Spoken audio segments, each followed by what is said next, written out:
Okay, सो आज हम personality in assessment में थर्ड पॉइंट देखने जा रहे हैं और वो है पर्सनालिटी इन्वेंटरीज़। इसमें क्या है कि पर्सनालिटी इन्वेंटरीज़ क्या होते हैं कि ये प्रिंटेड फॉर्म होंगे, ठीक है, और उस प्रिंटेड फॉर्म में जो है वो स्टेटमेंट्स होंगे, क्वेश्चंस होंगे, और वो जो है वो बेसिकली जो है वो हम अपने सब्जेक्ट से जो है वो पूछते हैं।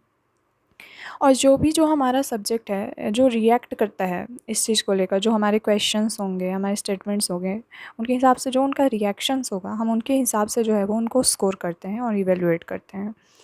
फिर क्या है कि inventories are less time consuming, मतलब ये जो पर्सनालिटी इन्वेंटरीज़ है, ये क्या है कि इसका बेनिफिट ये है कि ये लेस टाइम कंज्यूमिंग होता है और साथ ही में एडमिनिस्टर करना इसको काफ़ी ईजी होता है, because of this are just question that we are going to ask, so it's easy to basically administer.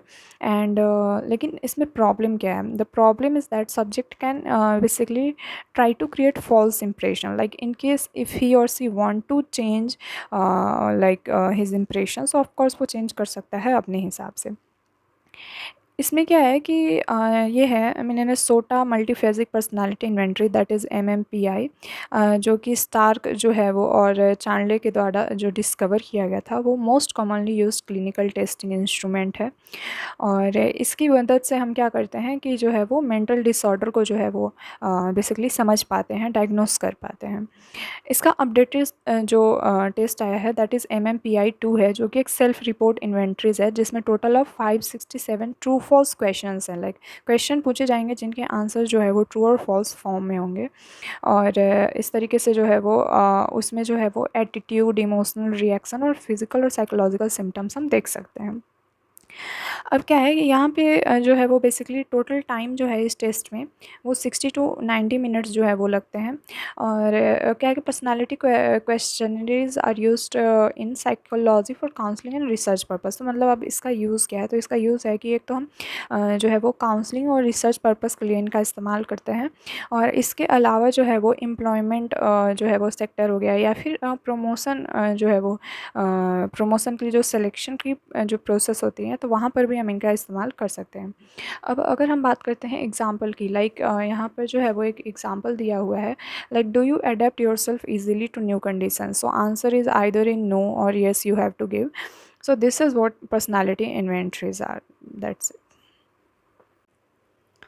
So next है प्रोजेक्टाइल टेक्निक। प्रोजेक्टाइल टेक्निक में क्या है कि based on the principle that responses to unstructured stimuli, ठीक है, मतलब इसमें क्या होगा कि जो है वो हम अनस्ट्रक्चर्ड जो है वो स्टिमुलाई देते हैं, मतलब पहले से वो डिसाइडेड नहीं होगा, और उससे क्या होता है कि रिवील अ सब्जेक्ट्स अंडरलाइंग मोटिव, उससे जो सब्जेक्ट होगा उसका जो अंडरलाइंग मोटिव होगा, एटीट्यूड होगा, फियर होगा, वो सारी चीज़ें हमें मतलब पता चल रही हैं यहाँ पे।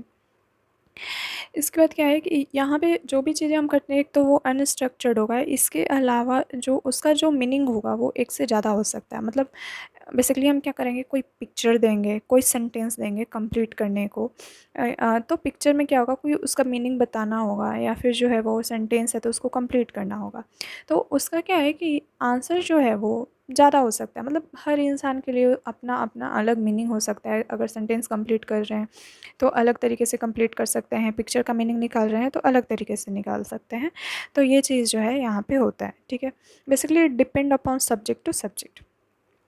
उसके बाद क्या आता है कि individual interpretation of the task will project the characteristic mode of response, ठीक है, मतलब जो इंडिविजुअल है हमारे क्वेश्चंस को लेकर, हमारे जो भी पिक्चर्स जो हम उनको दे रहे हैं उसको लेकर वो रिएक्ट कैसे करते हैं, ठीक है, या फिर उनका जो है वो इंटरप्रिटेशन कैसा है, किस तरीके से वो उसको ले रहे हैं, उसको लेकर रिस्पॉन्स कैसे कर रहे हैं, तो वो पता चल सकता है मतलब उससे कि इनका मोटिव कैसा है, इमोशन कैसा है, या डिज़ायर कैसा है। तो इस तरीके से जो है वो हम पर्सनालिटी को जो है वो उनके पर्सनालिटी को समझ सकते हैं। अगर एग्ज़ाम्पल की बात करते हैं तो जैसे मैं ये एक पिक्चर लेते हैं, ठीक है, तो इस पिक्चर को लेकर सबका इंटरप्रिटेशन अलग हो सकता है। जैसे आपका कुछ और हो सकता है, मेरा कुछ और हो सकता है।